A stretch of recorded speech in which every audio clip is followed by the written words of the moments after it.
Sehat-sehat semua? Ada yang sakit? Alhamdulillah sehat, Pak. Ya, semoga kalian semuanya sehat-sehat semua ya hari ini. Jadi kita hari ini nanti bisa kuliah dengan baik dan lancar gitu ya. Anda bisa menerima materi dengan baik.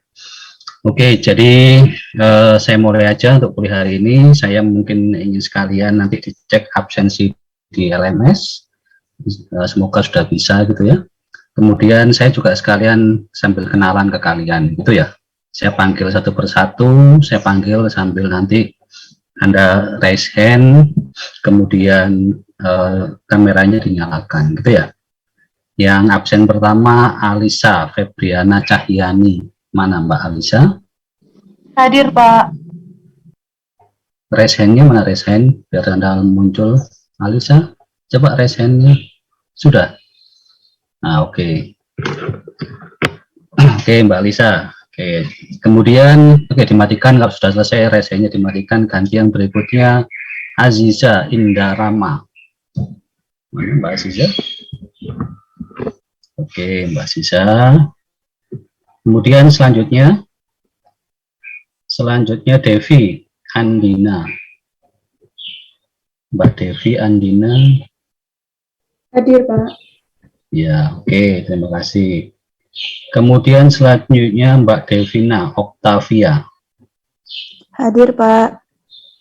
Ya, oke, terima kasih. Selanjutkan Mbak Erika Putri. Hadir, Pak. Belum melayar, kameranya belum nyala. Oke, Mbak Erika. Oke ya. Terima kasih Mbak Erika. Selanjutnya Mbak Vidya Hafrida Rahma. Ya. Oke, terima kasih. Kemudian Mas Geraldo Diva Dewangga. Hadir, Pak. Oke, ya, oke, terima kasih Mas Geraldo. Kemudian ini siapa? Mas Herjuna Wahyu. Hadir, Pak. Oke, oke, terima kasih. Selanjutnya adalah Ismiatul Hidayah, Mbak Ismiatul. Hadir, Pak. Oke, terima kasih. Kemudian ini Mbak apa Mas ini?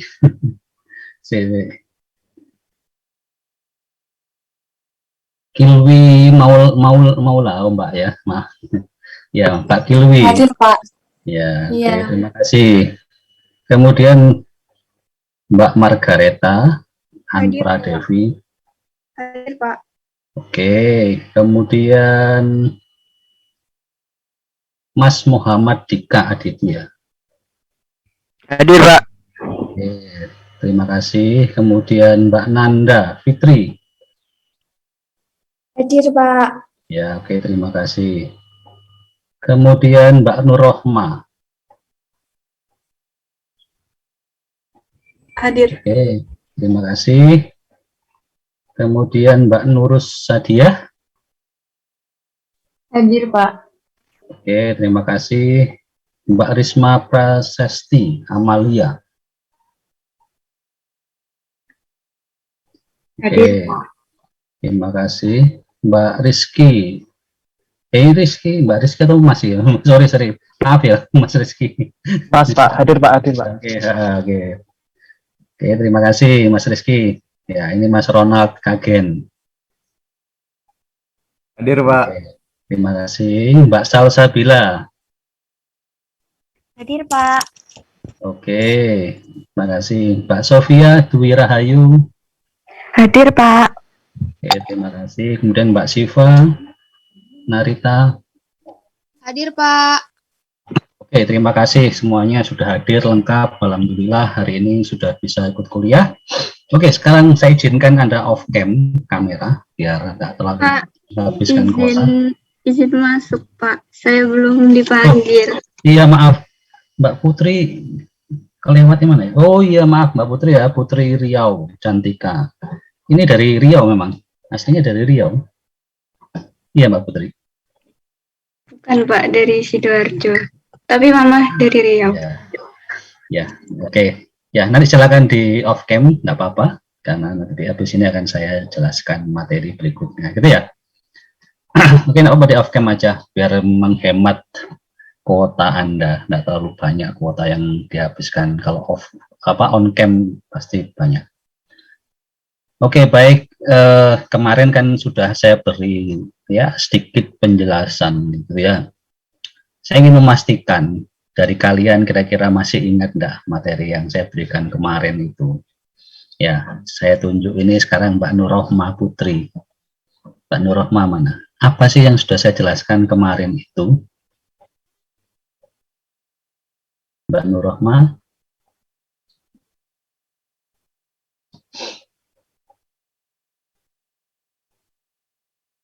Di manakah Mbak Nurrohmah? Ada?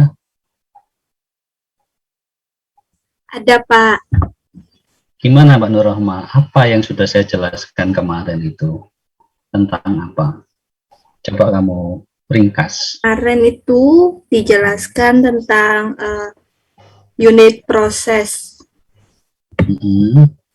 Terus?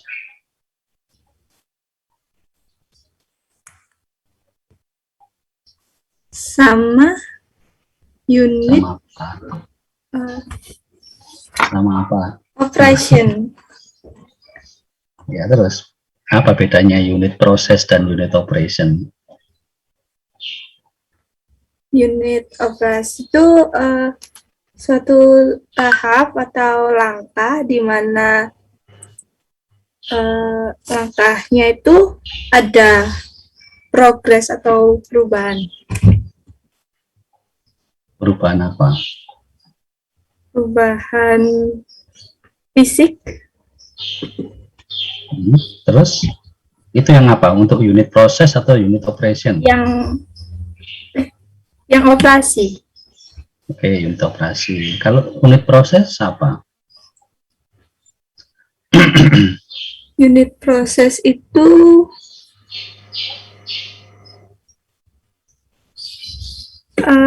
suatu proses atau langkah yang di situ terjadi perubahan kimianya. Oke, ada perubahan kimia atau mungkin juga terjadi reaksi kimia. Oke, selanjutnya Mbak Devi. Mbak Devi mana? Ya, Mbak hadir, Devi? Pak. Ya, coba kalau kita berbicara unit operasi, contohnya apa? Proses yang termasuk dalam unit operasi ini. Untuk unit operasi sendiri itu kemarin contohnya ada destilasi, ekstraksi, sama sedimentasi. Oh, ada mixing juga, Pak. Betul, ya. Kemudian kalau unit proses, contohnya apa? Untuk unit proses itu kemarin contohnya ada produksi etanol sama produksi biodiesel. Oke, terima kasih ya, bagus sudah. Kemudian selanjutnya Mas Herjuna. Oke, kalau kita berbicara di unit proses, mata kuliah apa yang nantinya khusus mempelajari untuk unit proses itu?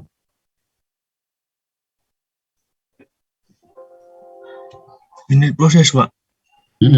Unit proses. Unit proses.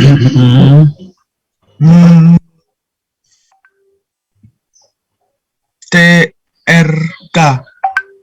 TRK itu kepanjangannya apa? Mata kuliah apa? Teknik reaksi kimia. Oke, teknik reaksi kimia, gitu ya. Alatnya untuk unit proses biasanya apa? Dinamakan apa? Alat.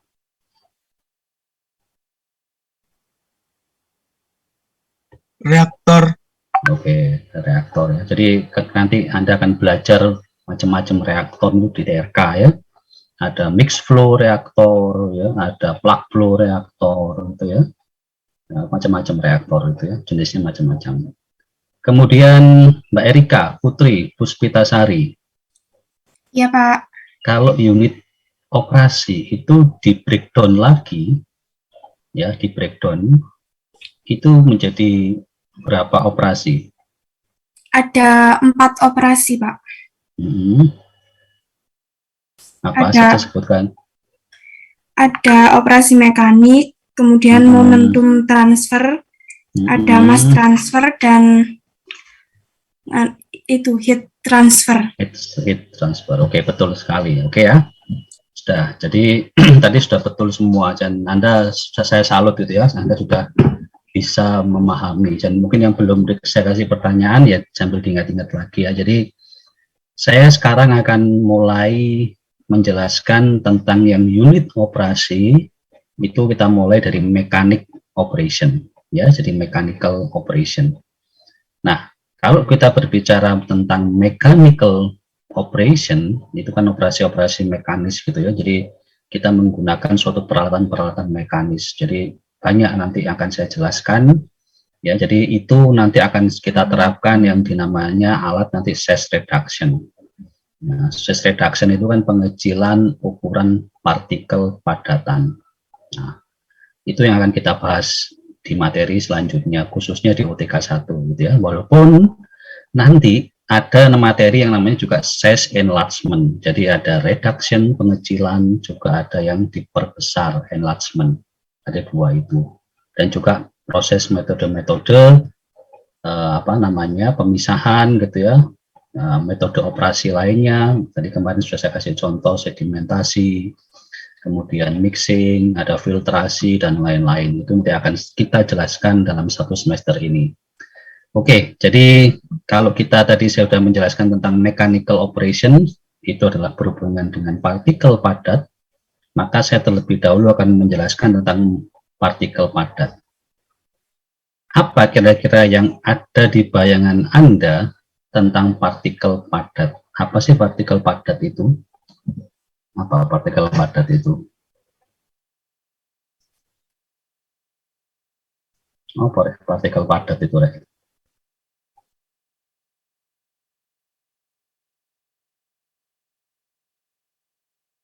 ada yang tahu apa sih yang dinamakan partikel padat itu? Permisi Pak, saya izin menjawab. Silakan Mbak Devina.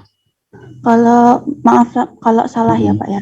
Nggak Kalau apa-apa. menurut saya itu partikel padat itu kayak sebuah kumpulan partikel yang menjadi satu, yang memiliki jarak antar partikel serta memiliki densitas. Maka dari itu partikel padat memiliki volume dan bentuk yang tidak berubah. Oke, betul sekali gitu ya. Jadi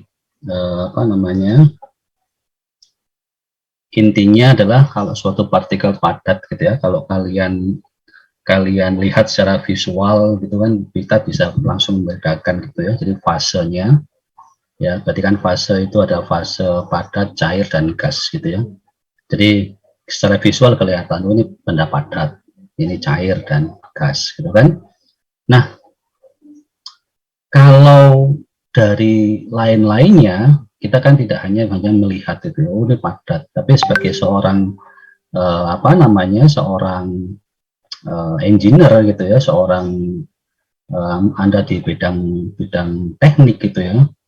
Nah, itu harus bisa membuktikan, kalau ditanya apa sih bedanya padat, gas dan cair gitu.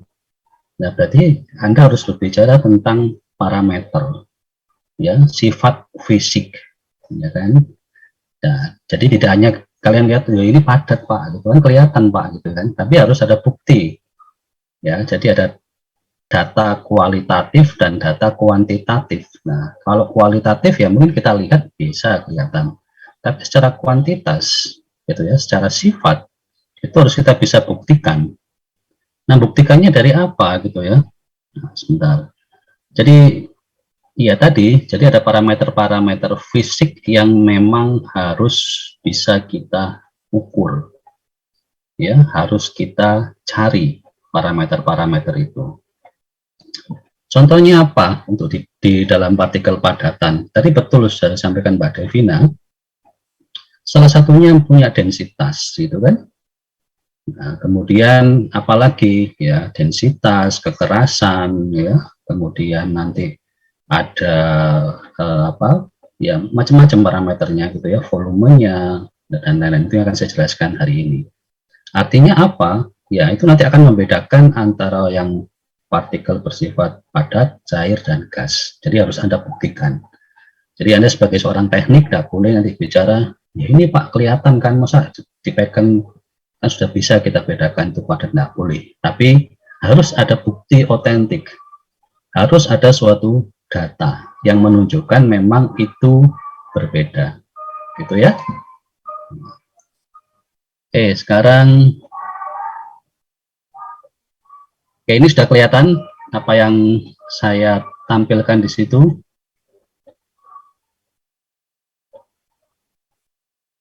Sudah share screen saya kelihatan?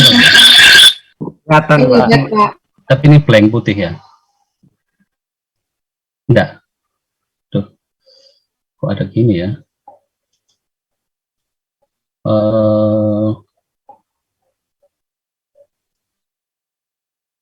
Sebentar, Pak, tutup dulu ya.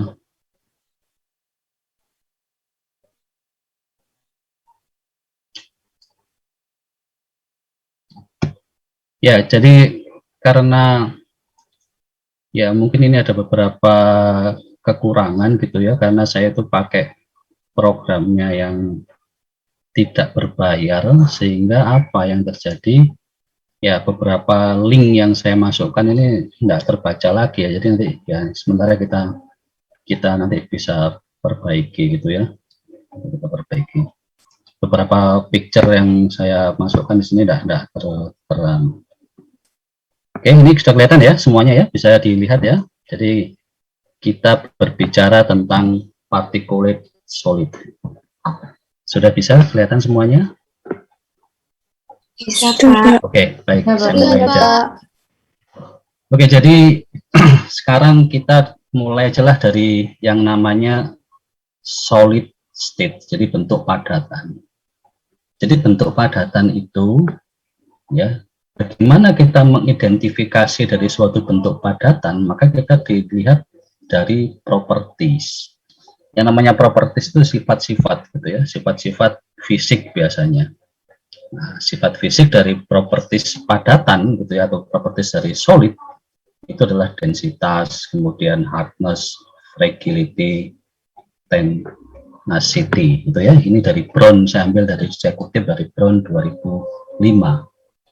Nah, parameter-parameter ini dilihat kalau kita melihat sebuah gitu ya, piece of solid. Jadi ya satu kesatuan padatan. Katakanlah Anda mau melihat batu gitu ya, atau mungkin komponen lain, unsur lain adalah gypsum gitu ya, atau mungkin padatan-padatan yang lain. Jadi harus Anda bedakan gitu ya. Padatan itu kan tadi sudah dari Mbak Devina apa namanya sampaikan, itu kan merupakan kumpulan suatu struktur atom gitu yang saling berikatan satu sama lain gitu ya, dan biasanya berbentuk padat itu macam-macam ya, ada yang bentuknya besar, ada yang bentuknya serbuk, ada yang bentuknya agak kecil gitu ya, seperti pasir, kerikil, dan macam-macam gitu ya, bentuknya macam-macam, ukurannya pun juga berbagai macam. Nah, properties ini kalau kita lihat dalam satu kesatuan, contohnya saya mau melihat batu gitu ya, batu dari sungai saya ambil gitu ya, nah maka kalian bisa cek ini. Nah, ini nanti akan membuktikan parameter-parameter ini bahwa yaitu menjadi bukti kalau itu apa namanya, dia adalah suatu padatan. Atau mungkin batuan mineral lainnya gitu ya, mungkin batu berlian, diamond, kemudian batu kalsit ya, kalau Anda dulu senang zamannya batu akik itu. Nah, mengidentifikasi batu-batuan itu kan ya pakai hardness-nya. Jadi semakin nilai hardness-nya, semakin kekerasannya semakin tinggi, ya maka dia menjadi sebagai batu mulia, permata gitu kan. Ya ada korundum, ada apa macam-macam kan batu-batuan dulu itu. Nah, itulah yang mengidentifikasikan bahwa salah satunya menjadi bukti itu adalah suatu padatan. Oke, sampai sini kira-kira bisa dipahami? Ya, jadi bayangkan kalau Anda mau beli permata atau batu ya, tingkat kemahalan suatu permata atau batu itu dilihat dari hardness-nya. Ya, biasanya kalau Anda pakai berlian atau permata itu, masuk permata itu kan, itu harganya mahal. Kenapa kok mahal, Pak? Karena hardness-nya tinggi. Ya, kalau kita berbicara tentang hardness itu ada skalanya, skala kekerasan. Hardness itu kan kekerasan ya. Kekerasannya adalah pakai MOHS, MOS. Ya, MOSS. Oh ya, saya lupa, nanti kalau gini-gini dicatat ya, karena saya modelnya ngajar seperti ini. Jadi apa yang saya sampaikan itu udah saya model PowerPoint satu-satu jelaskan, ngomong ke kalian. Berarti kalian akan jenuh. Jadi saya modelnya seperti ini, interaktif. Jadi poin per poin. Jadi sebenarnya ya poin-poin yang akan saya sampaikan kemudian akan saya deskripsikan. Jadi ditulis. Ya kadang-kadang kok enggak ada Pak. Ya memang saya ya apa yang saya sampaikan ini sebenarnya dari buku, juga tetap saya ambil dari Ortega Rivas. Sudah saya ringkas dan sudah saya pelajari sehingga tidak perlu saya sampaikan membaca. Kalau Anda mau pelajari lagi ya coba dibaca gitu ya. Nah itu, jadi tidak menyampaikan teori satu persatu dari buku atau dari apa gitu kan, tapi sudah saya akumulasi, saya ringkas sehingga saya sampaikan ke kalian. Nah, oke, kembali lagi ke situ bahwa yaitu tadi ya, Hattes menentukan harga. Kalau dari kita berbicara ya permata atau batu-batu ya, batu-batu yang dibuat perhiasan itu kan, densitas juga akan bisa kita bedakan ya, densitasnya liquid ya, densitasnya padatan itu sudah kita bisa indikasikan. Walaupun tidak semuanya, ada beberapa densitas yang densitas dari Hg ya, Hg atau raksa itu tinggi memang ya. Biasanya untuk densitasnya padatan itu di atas 1. Ya kalau liquid kan air kan 1 ya, 1 kilogram per meter kubik gitu ya. Nah, itu batasan antara liquid ya. Kalau gas berapa kan gitu Anda sudah bisa mengidentifikasi. Nah, ini ya, jadi parameter-parameter solid apa yang bisa mengidentifikasi itu suatu padatan ya. Tadi saya ulang lagi, densitas, kemudian hardness, kekerasan, fragility. Fragile itu kan dia rapuh gitu ya, rapuh atau tidak gitu ya, atau mungkin gampang patah, gampang pecah gitu kan. Itu tetap dia lupa kan ada hardness enggak, tapi fragile itu dia bisa retak, bisa pecah ya. Jadi itu kemudian tenacity, saya lupa tenacity, coba Anda cek ya tenacity itu apa ya. Tapi itu juga beberapa parameter yang dijadikan acuan sebagai identifikasi suatu partikel itu padat, cair atau gas. Nah ini. Oke, sampai sini ada yang mau ditanyakan? Silahkan kalau mau ditanyakan.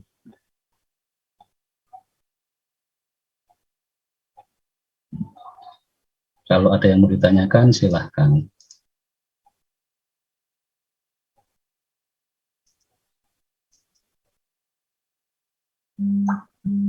Jelas semua? Oke, Mbak Nanda Fitrimu. Gimana Nanda Iya Fitri, Pak, silakan. izin bertanya tadi itu waktu yang di hardness itu yang kekerasan itu ada yang apa Pak, tadi saya terlambat menulis. Oke, tidak apa-apa, ini aku tuliskan ya. Kalau hardness, skala hardness-nya itu apa? Ya, skala hardness-nya kita pakai ini ya.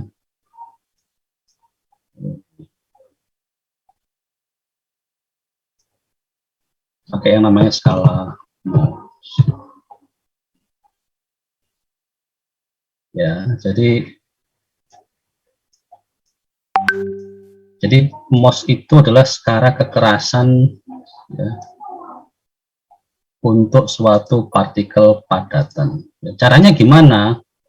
Biasanya untuk mengecek total hardness atau hardness-nya ini, itu dia digores. Jadi suatu permukaan padatan itu digores. Goresnya pakai apa?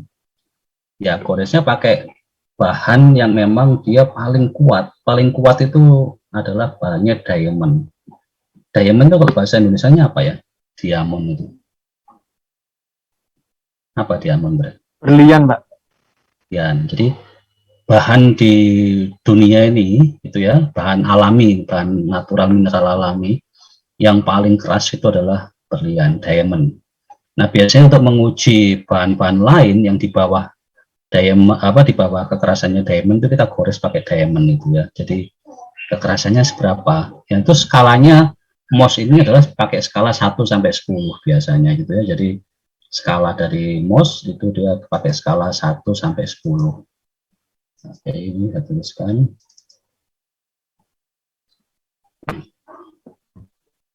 Nah, jadi kalau diamond itu skalanya 10 gitu ya. Jadi skalanya 10. Berarti skalanya nanti MOS itu skalanya skala itu 1 sampai 10. Ya, jadi kalau di dalam skala panjang itu kan ada meter gitu ya, ada sentimeter. Nah, kalau MOS itu skalanya ya 1 MOS, 2 MOS. Nah, itu yang apa namanya? Menunjukkan tingkat kekerasan suatu partikel padatan. Yang paling keras 10 ya. Nah, itu biasanya kalau bahan-bahan alami itu dimiliki oleh apa namanya, ya tadi diamond. Oke. Kalau densitas ya Anda sudah tahu ya, satuan-satuan densitas ya, fragility. Nah, fragile ini apa namanya, bisa kita cek tes dengan tes kekuatan gitu ya, kekuatan tekan, kekuatan tarik. Jadi kalau hardness itu digores ya. Jadi kemampuan dia menahan suatu goresan dari bahan-bahan yang lebih keras itu untuk hardness. Sedangkan fragility mungkin ujinya nanti diuji di suatu lab ya, ditekan ya, ditekan, dikompres gitu, dia sampai seberapa dia pecah itu, atau mungkin dia akan hancur itu fragility. Jadi nanti satuannya tekanan berapa pascal per meter persegi, itu biasanya seperti itu untuk fragility. Kalau tenacity saya lupa ini, jadi saya belum cek tenacity apa, nanti dicek lagi lah untuk kami. Tapi biasanya yang paling sering dipakai untuk menguji suatu padatan itu adalah densitas dan hardness. Itu aja udah cukup. Densitas dan hardness itu sudah menentukan, sudah valid 2 parameter itu cukup. Jadi tidak terlalu banyak. Kita ambil dari densitas dan hardness itu sudah menentukan bahwa oh, kita sudah bisa mengidentifikasi adalah partikel padat. Dan juga kita tambahkan secara visual itu ya. Visual ya kelihatan Pak, kalau itu benda padat gitu kan, kertas ya benda padat. Kemudian kapur atau kita sudah bisa, tapi kembali lagi bahwa harus diperkuat. Kalau kita ini orang ilmiah ya, orang yang bergerak di bidang sains, maka kalian juga harus ada bukti data-data yang bisa dipertanggungjawabkan secara sains. Jadi harus kita lakukan uji-uji untuk memastikan bahwa partikel kita adalah partikel padat. Ya, seperti itu. Oke, kemudian saya lanjutkan lagi. Nah, kalau kita tadi itu adalah dalam suatu bongkahan atau suatu bahan yang utuh gitu ya, satu kumpulan bahan yang utuh.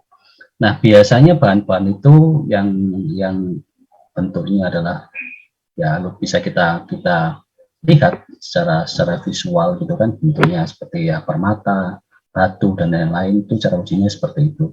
Nah, tapi bagaimana kalau benda padat yang lain yang bentuknya powder? Nah, single particle ya. Jadi kalau kita mau melihat bentuknya powder kan susah melihatnya gitu kan, atau menentukannya. Nah, sekarang saya lihat ya. Jadi kalau kita ini adalah piece of solid, tetapi sekarang adalah single particle.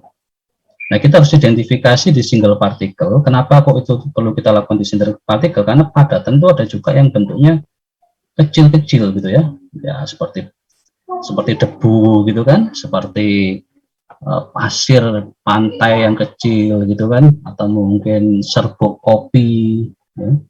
Atau apalagi contohnya gula pasir gitu ya. Nah, itu kan nama-nama bentuk adalah powder gitu ya.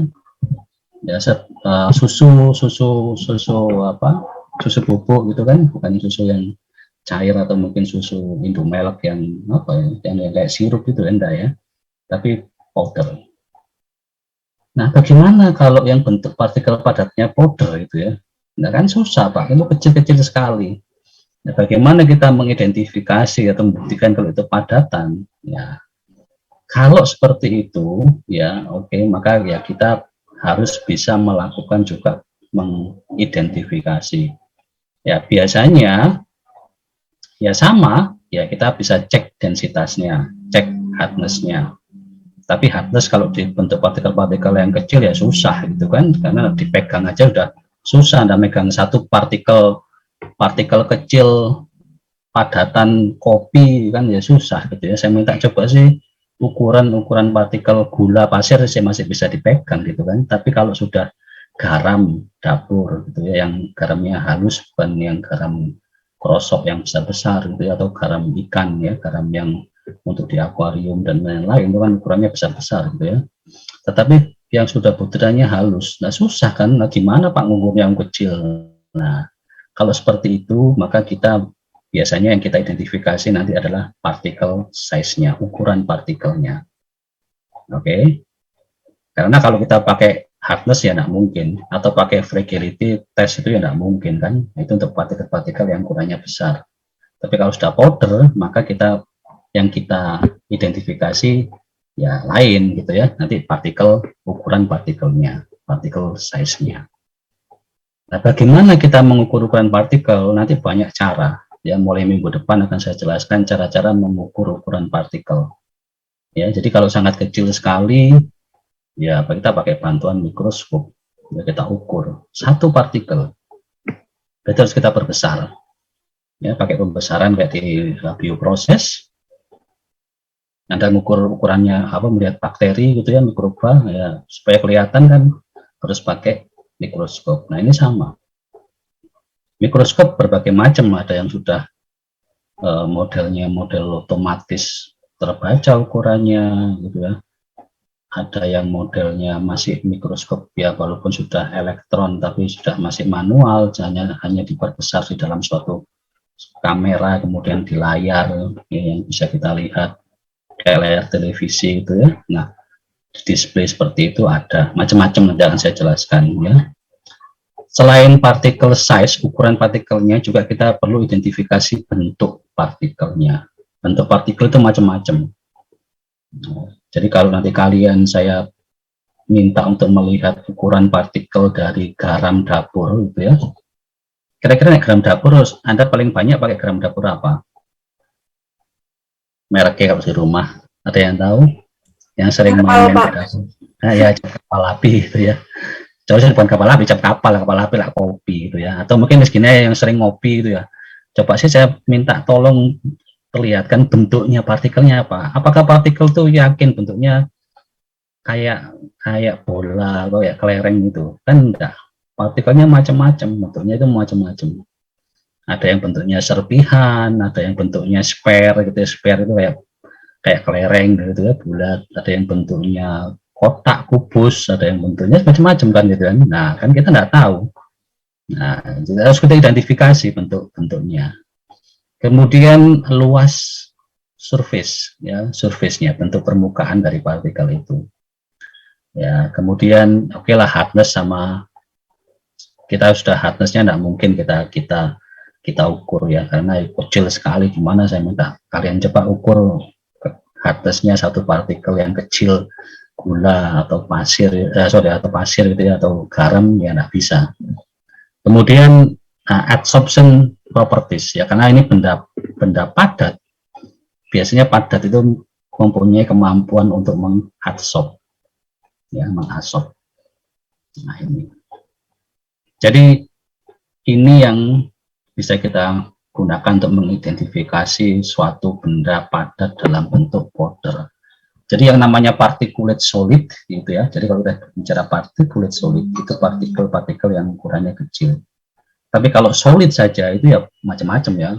Kertas itu ya solid, penghapus ya solid, kemudian laptop ya solid gitu, macam-macam. HP yang kita pakai ya padatan.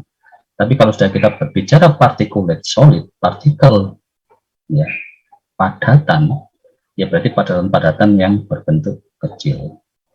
Nah seperti itu ya. Jadi nanti spesifik yang akan kita bahas itu yang particulate solid, bukan yang padatan-padatan besar. Ya itu sudah gampang kita lakukan identifikasi dan ngeceknya. Tapi bagaimana kita mengidentifikasi partikel-partikel padat yang ukurannya kecil, powder. Ya. Nah itu.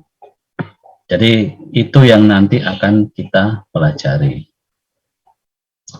Nah kemudian, bentuk partikel gitu ya. Kalau saya belum masuk ke bentuk partikel, tapi di ukuran partikel.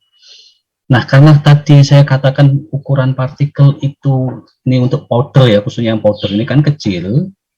maka kita bisa klasifikasikan ukurannya menjadi beberapa ya. Jadi ada yang coarse, kemudian moderately coarse ini, kemudian moderately fine, fine, very fine.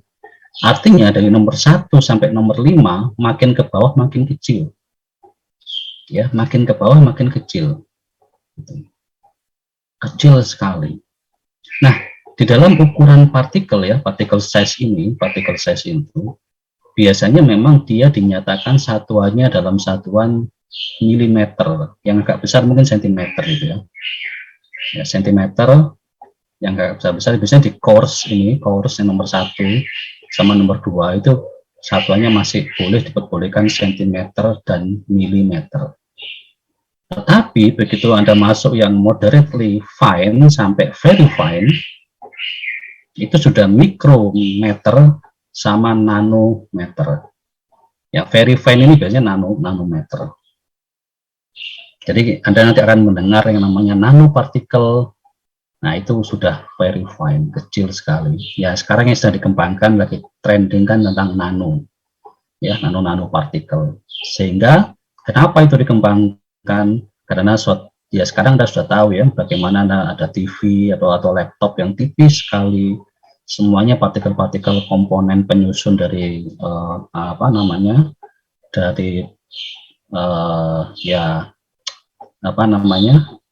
komponen-komponen elektroniknya sudah bentuknya nano. Makanya bisa dibuat suatu rangkaian elektronik yang tipis, yang kecil, sehingga ya kita kalau itu dibuat dalam bentuk HP, laptop dan lain-lain itu bisa tipis. TV juga gitu kan, dulu TV itu kan besar-besar tebel gitu ya, TV tabung gitu ya. Sekarang udah pakai LCD, LED gitu kan. Nah, itu kan pengembangan dari teknologi padatan nanopartikel ya. Ya, bahkan nanti ke depan kalau sudah sekarang kalau Anda lihat handphone Samsung sudah bisa dilipat-lipat, layarnya bisa itu kan ya teknologi nanopartikel, artinya ya bagaimana bisa membuat partikel-partikel yang kecil sekali sehingga dia bersifat fleksibel gitu kan, mudah mengikuti bentuk. Nah, itu yang dikembangkan untuk saat ini gitu ya. Nah, mungkin kalian berpikir ya, kenapa sih kok perlu dibuat kecil partikel itu, dibikin nanopartikel? Ada yang tahu enggak? Bisa jawab enggak kenapa? Ada yang tahu enggak? Kenapa sih kok? Ngapain Pak susah-susah dibikin kecil gitu?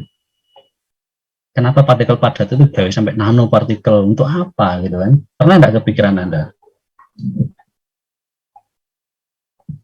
Ada yang tahu?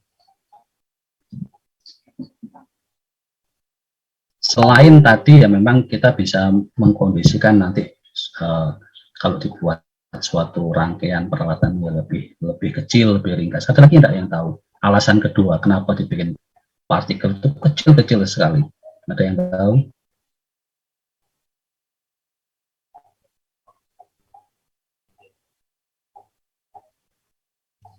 Izin menjawab, Pak. Silakan. Siapa lagi yang menjawab? Rizky, Mas Rizky ya. Rizky, Pak. Kalau menurut saya agar lebih efisien Pak dalam pembuatan suatu alat, Pak.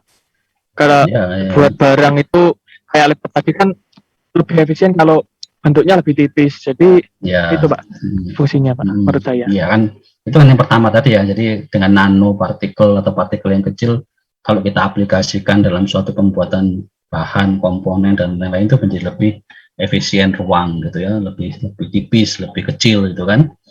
Nah, itu alasan pertama. Yang kedua apalagi kira-kira? Betul tadi sudah disampaikan Mas Rizky. Nah, sebenarnya kalian tuh berpikir ya, kalau seandainya partikel padat itu kita perkecil, ya Anda lihat aja lah, antara Anda punya pasir di rumah gitu ya, pasir untuk bangun itu ya, sama kerikil ya. Kalau Anda pas sekarang bangun rumah, Anda kan tahu kan kerikil itu ya, kerikil itu sama pasir. Kira-kira seandainya saya taruh pasir sama kerikil itu dalam ember, kemudian Anda coba Anda aduk, kira-kira lebih gampang ngaduk yang kerikil atau yang pasir? Yang pasir, Pak. Yang pasir. Pasir, Pak. Kenapa kok mudah diaduk? Karena kecil. Ya, kecil ya. Tapi ya itu kan secara visual. Tapi sebenarnya Jawabannya gini, semakin kecil ukuran partikel padatan, maka dia sifatnya itu semakin fleksibel dalam suatu ruang. Artinya apa? Dia itu akan mendekati sifat suatu fluida, ya enggak? Fluida itu kalau air, itu kan kalau Anda taruh di ember, mau aduk ya enteng kan gitu kan, ringan kan ya kan? Mau putar-putar itu mainan itu jadi nanti jadi suatu pusaran. Nah, kalau semakin partikel padatannya halus, maka sifat-sifat partikel padatan itu akan mendekati sifat dari suatu fluida. Sehingga dia itu akan, ya kalau Anda lihat ya, fleksibel, dia bisa mudah bergerak. Ya, itu. Dengan mudahnya bergerak, maka dia nanti akan semakin pergerakan suatu partikel itu akan membantu dalam banyak proses, dalam reaksi, dalam pencampuran, mixing, dalam proses pengendapan, dalam proses apapun, pelarutan gitu ya. Semakin dia mudah bergerak, itu maka dia akan semakin mudah untuk melewati atau kita proses lebih lanjut. Itu gambarnya seperti itu. Jadi ya Anda bisa membayangkan ya, kalau Anda mau ngaduk, suruh ngaduk kerikil sama atau ngaduk pasir sama ngaduk serbuk susu, kan entengan yang ngaduk serbuk susu dengan volume yang sama dan massa yang sama itu ya, kan enteng kalau yang partikelnya halus, atau mungkin bahkan gampang berterbangan gitu kan, karena ringan sekali. Sifatnya apa? Dia bersifat seperti fluida. Fluida itu kan liquid dan gas gitu kan, atau vapor gitu ya. Nah, makanya kalau debu itu Anda senggol sedikit aja dia ada berterbangan kemana-mana gitu ya. Debu itu kan gitu. Kalau debu yang halus sekali, itu bahkan tidak bisa kita lihat, dia kan juga berterbangan di udara. Itu kan partikel padat. Tapi apa? Kenapa dia bisa melayang?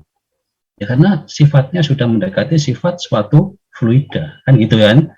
Ya, kalau kerikil atau batu besar dikali, ya tidak mungkin bisa berterbangan, kecuali Anda punya tenaga dalam yang bisa mengangkat itu gitu ya, menerbangkan itu. Tapi kalau secara alami, makanya orang itu berusaha untuk bagaimana dibuat partikel padat itu sekecil mungkin, supaya apa, dalam proses treatmentnya atau pengolahannya itu gampang larut ya. Itu yang pertama. Terus gampang mudah diaduk, dicampur dan lain-lainnya. Jadi kalau Anda mungkin punya gula batu ya, gula yang ukurannya besar, biasanya yang kalau Anda mungkin ya kadang-kadang di kafe dan lain-lain kasih yang gula pasir atau gula batu yang ukurannya besar, lebih cepat larut yang mana, gula batu atau gula pasir? Gula pasir, Pak. Gula pasir pasti. Kenapa? Karena dia mudah mengikuti aliran, kalau kita saat aduk mudah mengikuti aliran pengadukan liquidnya gitu ya. Yang kedua apa? Kenapa dia mudah larut? Karena luas permukaan gitu ya. Jadi partikel size ini akan mempengaruhi yang namanya luas permukaan. Jadi surface tadi, saya bilang surface ini. Luas permukaan yang kontak antara padatan dengan, kalau kita mencampur antara gula pasir dan air gitu ya, air teh atau kopi gitu ya, bikin kopi gitu ya, antara kopi dengan apa namanya, dengan air atau apapun lah ya, antara padatan dengan air kita mau mencampurkan, semakin kecil maka semakin cepat. Nah, kenapa Pak? Ya karena luas permukaan kontak ya, luas permukaan kontak ya, padatan itu yang berkontak dengan liquid itu semakin besar. Kenapa? Karena kita hancurkan itu sehingga apa, bagian dalam dari padatan itu ya bisa kena. Kira-kira bisa bayangkan nggak kalian ini yang tak jelaskan itu? Bisa bayangkan nggak? Nggak bisa bayangkan. Kalau saya punya suatu lingkaran seperti ini gitu ya, akan gambarkannya ya. Oke.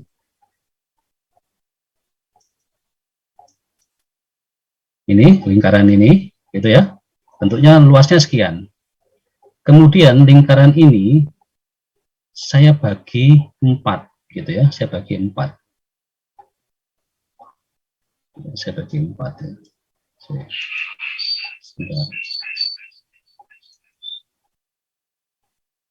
Saya bagi 4 sehingga nanti akan terbentuk lingkaran-lingkaran kecil di sini.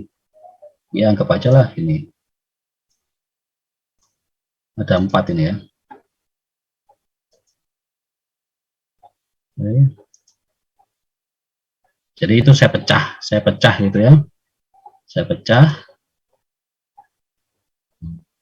Nah, itu jadi 4 nanti ini. Dari yang besar ini saya pecah jadi 4 kecil-kecil ini. Oke. Oke.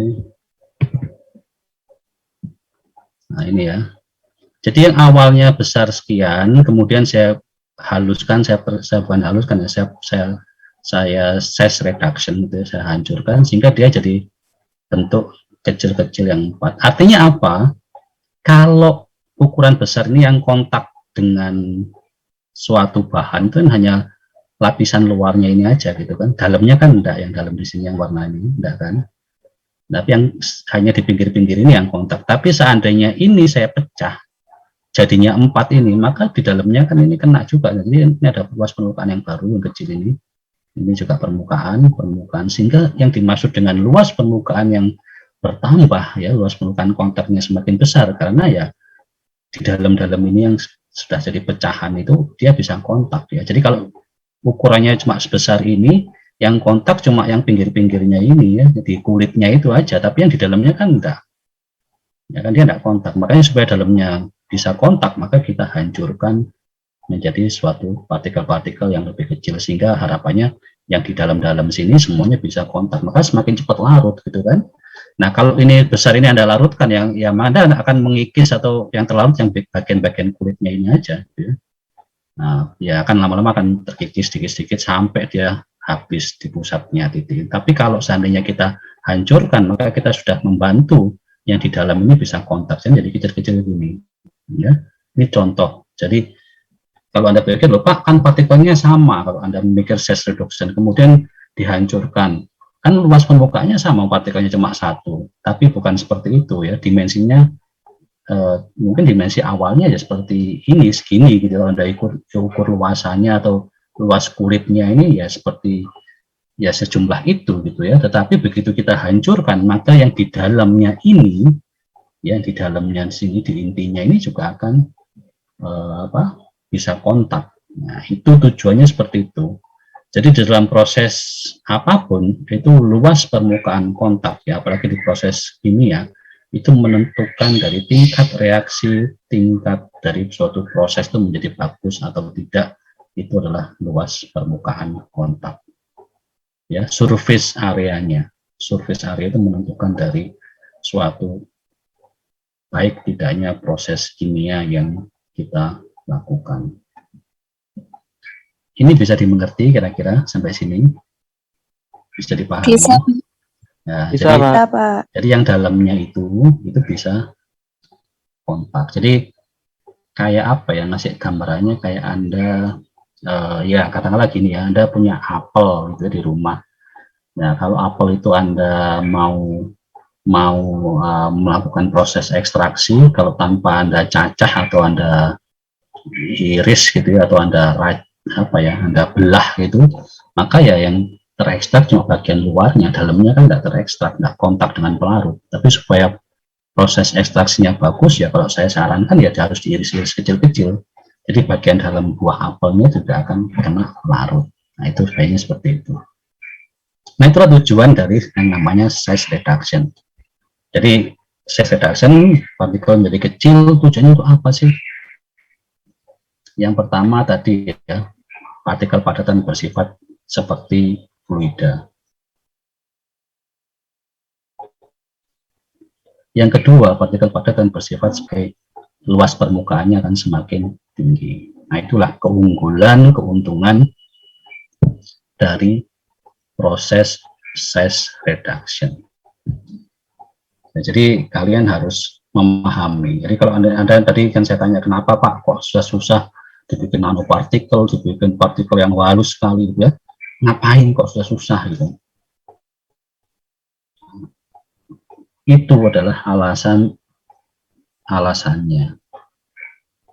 Jadi apa yang kita lakukan, apa yang kita pelajari itu sebenarnya ya tetap akan sangat bermanfaat dan berfungsi.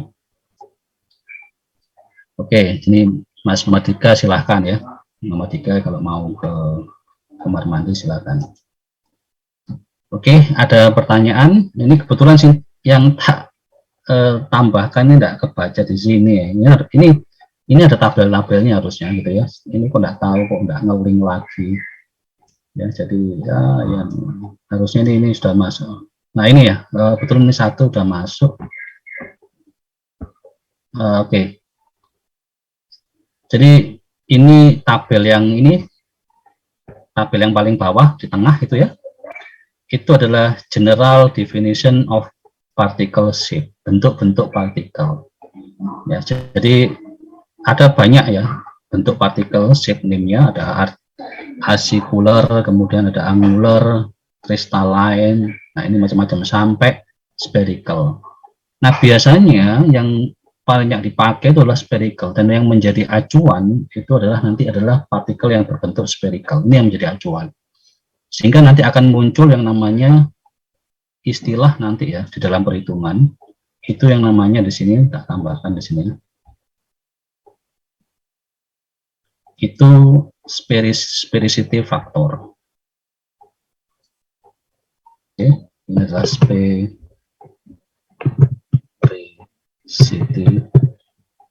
factor.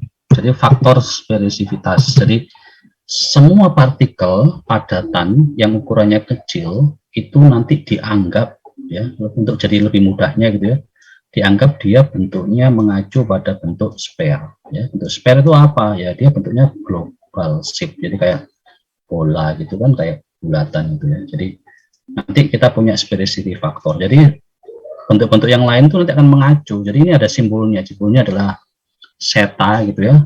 Nah, theta itu nanti menunjukkan adalah sphericity factor. Nah, kalau spherical, bentuk spherical ya berarti thetanya 0 gitu ya. Karena dia memang betul-betul sphere, bentuknya sphere. Tapi kalau yang mungkin yang bentuknya needle shape, bentuknya kayak jarum, kemudian atau bentuk yang flake, lembaran-lembaran, bentuknya plate gitu ya, lembaran, itu ya nanti akan mengacu berapa sphericity faktornya ya. Jadi untuk memudahkan perhitungan nanti kita mengacunya kepada bentuk partikel yang spherical. Nah, tapi ada faktornya gitu ya. Sehingga kalau ternyata partikel kita bukan sphere, itu nanti ada faktor sphericity faktornya. Ada angkanya. Sehingga perhitungan kita perlu dikalikan dengan sphericity faktor. Oke ya, jadi ini berbagai macam bentuk. Nanti Anda baca lah, regularly or irregularly, katakanlah fibrous, bentuk serat gitu ya. Nah, itu deskripsinya apa gitu ya. Nah, ini seperti itu ya. Bentuk flake ya. Flake itu bentuk-bentuk plate kayak lembaran. Kemudian macam-macam di sini ya, Anda bisa baca. Coba yang ini bisa nggak saya downloadnya? Semoga bisa. Ya.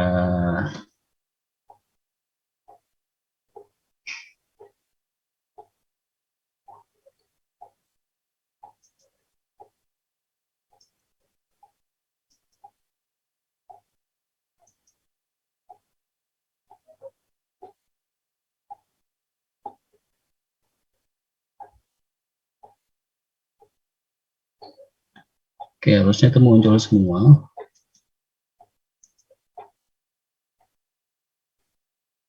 Oke, sebentar saya stop share dulu ya.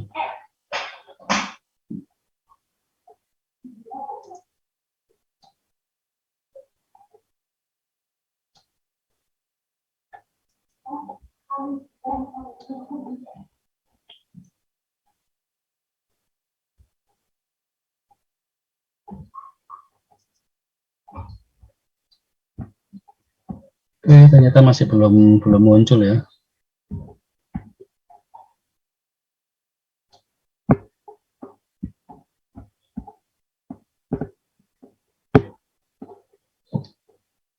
Oke, ada yang ingin ditanyakan dari kalian?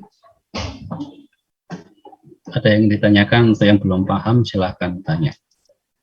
Saya akan coba tampilkan yang materi PowerPoint yang kemarin sudah saya upload di LMS. Absennya sudah bisa ya di LMS? Coba ada yang melaporkan, bisa nggak coba di situ di LMS? Absennya sudah bisa, Kak. Sudah bisa, Oke, alhamdulillah. Oke, saya mau ini ya. tampilkan ke kalian materi PowerPoint. Jadi itu tadi adalah garis besarnya, parameter-parameter apa saja yang bisa kalian jadikan parameter untuk mengidentifikasi atau melakukan karakterisasi dari suatu partikel padatan.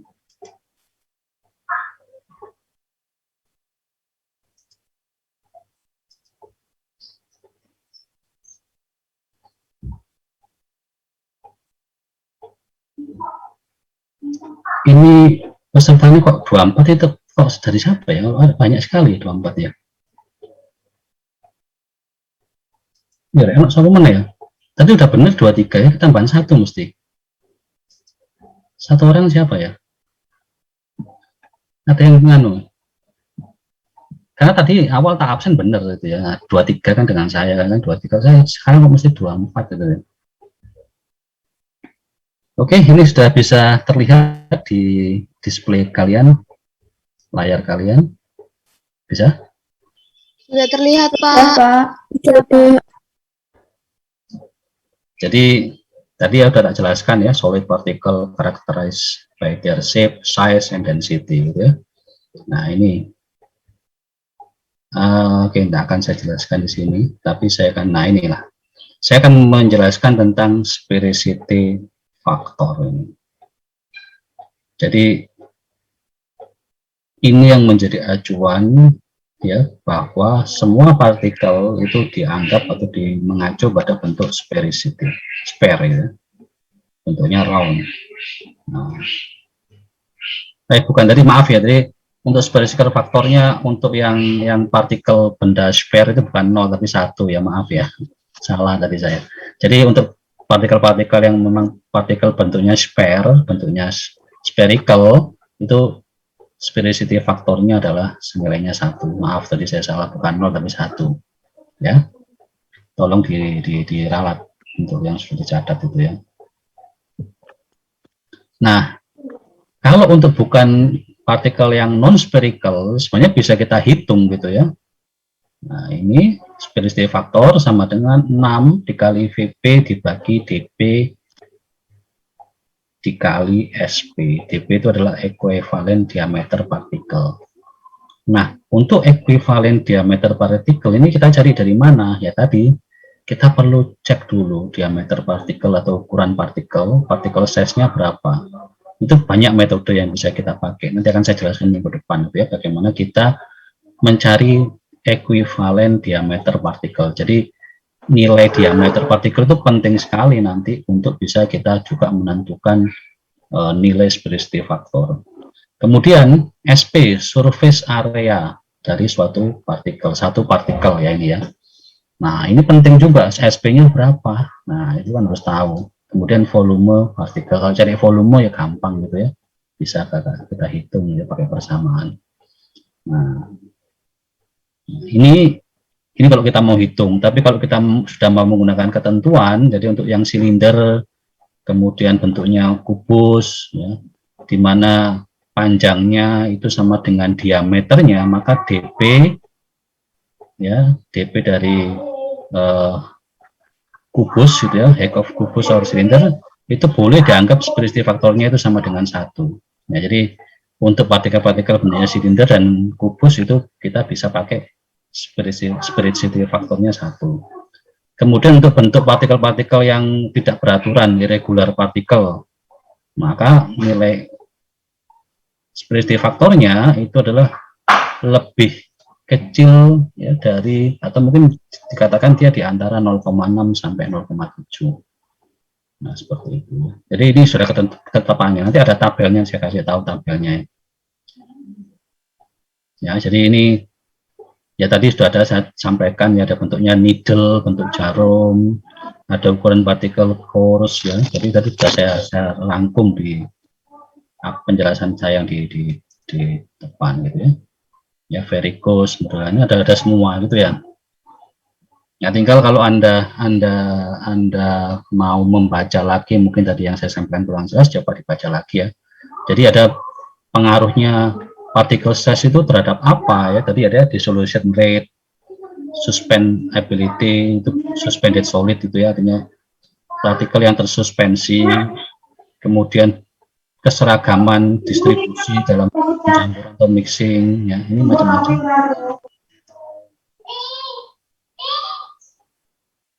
Kemudian ya ini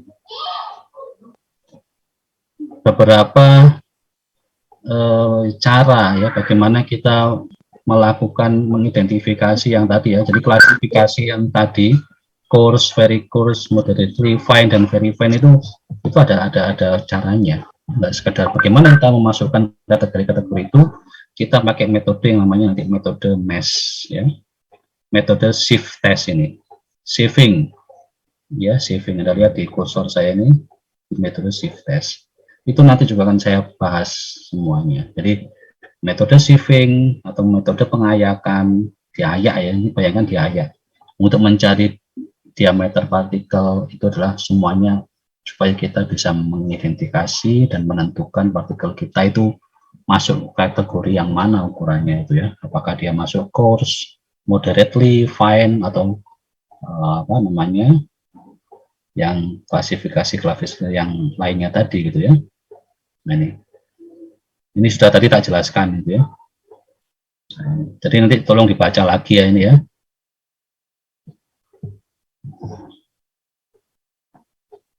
Ini untuk specific surface ya. Nah, ini beberapa metode untuk menghitung ya atau mencari ukuran partikel ya. Jadi pakai sieving method. Sieving itu diayak gitu ya. Pakai mikroskop, bisa pakai metode sedimentasi teknik, kemudian laser light scattering, laser diffraction, photon correlation. Tolong ini dipelajari ya, ini dipelajari ya sekarang habis ini, karena saya habis ini juga sudah cukup yang saya jelaskan, tugas Anda habisnya mandi itu belajar ini. Minggu depan tolong nanti seperti tadi ya, akan saya tanyakan satu persatu, saya tunjuk untuk menyampaikan apa yang sudah kalian pelajari, materi yang saya berikan ini. Materi sudah ada, kalau Anda butuh, nah ini ada bentuknya macam-macam gitu ya. Ya, jadi ini tolong dibaca ya, nanti minggu depan hari Senin kita diskusikan, kita bahas sama-sama, sehingga harapan saya ya kalian kalau sudah baca dan sudah sedikit mengerti materi ini, dengan adanya pembahasan minggu depan dan diskusi, Anda akan semakin paham ya.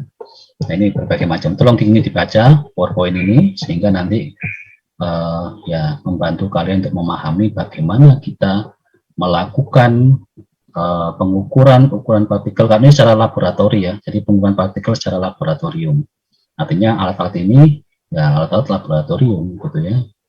Nah, ini adalah pengukuran partikel menggunakan laboratorium method. Jadi secara garis besar itu yang kalian lakukan. Jadi ini adalah alat-alatnya pasti peralatan laboratorium. Apakah ada cara manual, Pak? Ya ada, nanti Anda mengukur manual, yang mengukur digarisi diameter partikel. Tapi itu untuk partikel-partikel yang besar, atau mungkin kalau pakai mikroskop ya juga Anda bisa ukur secara manual seperti itu. Oke, ada pertanyaan? Ini semuanya juga ada di sini dari apa yang tadi saya sampaikan, kemudian apa namanya, ditambah materi ini. Harapan saya minggu depan kita sudah bisa berdiskusi dan Anda bisa lebih interaktif lagi untuk memberikan masukan-masukan, dan ya kita saling memberikan apa yang kita ketahui bersama demi kepentingan untuk semuanya bisa memahami materi UTK 1 ini gitu ya. Jadi siapapun nanti yang bisa mungkin paham, dan mungkin saya juga ada yang salah gitu ya. Seperti tadi ada salah, ya tidak apa-apa, Anda ingatkan, Pak, enggak seperti ini Pak ya, gitu kan, tidak apa-apa. Jadi tolong nanti kita bisa saling mengingatkan dan memperbaiki satu sama lain. Oke, ada lagi yang mau ditanyakan?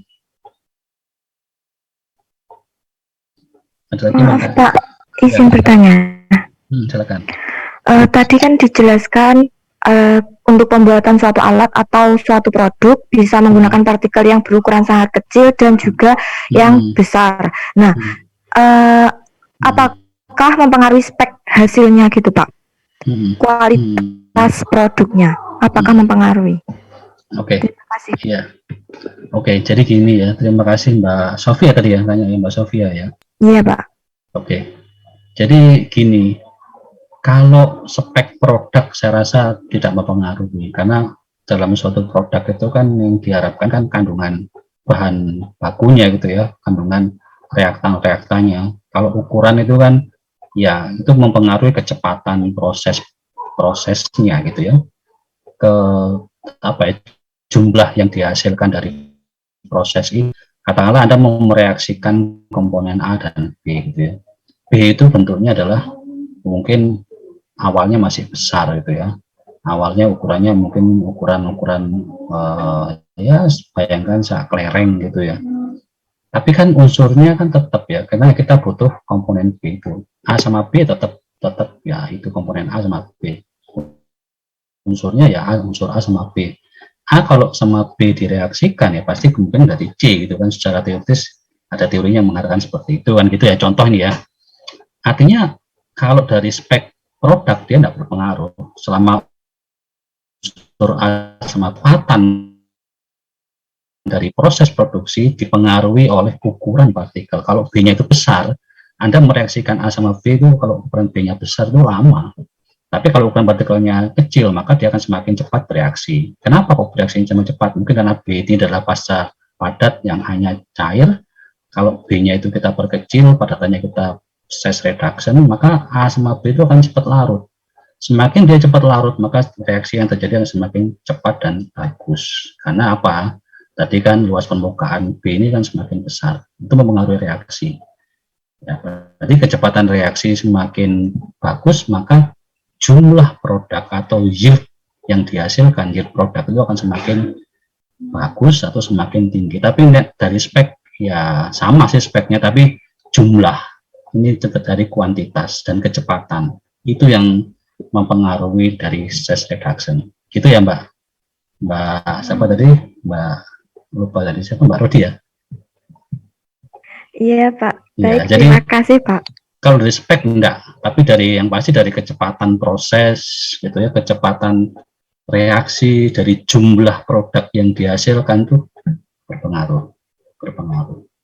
Tapi kalau spek ya, kalau di dalam teori katakan mengatakan kalau Anda mereaksikan A sama B jadinya C ya, ukuran partikel B berapapun kalau Anda reaksikan ya sama, A sama B direaksikan ya pasti jadi C. Speknya kan tetap.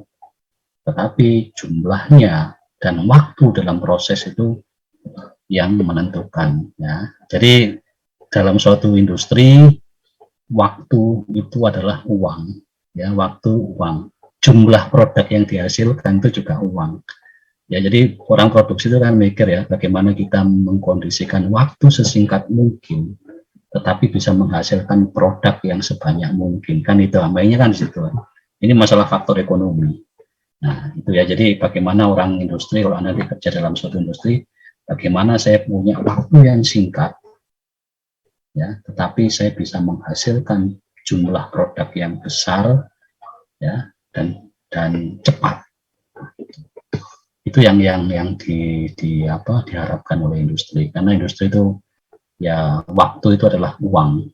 Semakin lama waktu proses produksi, maka uang yang dikeluarkan, cost-nya akan semakin besar. Nah, bagaimana mereka menekan biaya produksi sekecil mungkin. Jadi seperti itu. Jadi makanya kenapa mereka berpikir seperti itu ya. Jadi juga tadi ada hubungannya partikel padatan dengan spek. Kalau speknya katakanlah dibuat laptop atau buat TV dan lain kan, kalau kita bisa lebih tipis, lebih kecil, kemudian lebih ringan dan lain kan, itu apa ya, efisiensi pada saat kita bawa kemana-mana, efisiensi ruang tempat untuk penyimpanan dan lain-lain, itu kan itu yang keunggulannya dari suatu proses stress reduction. Tapi untuk kualitas komposisi produk dia tetap sama ya. Itu dari segi keuntungan dari faktor yang tadi ya, biaya, cost, itu yang diperhitungkan.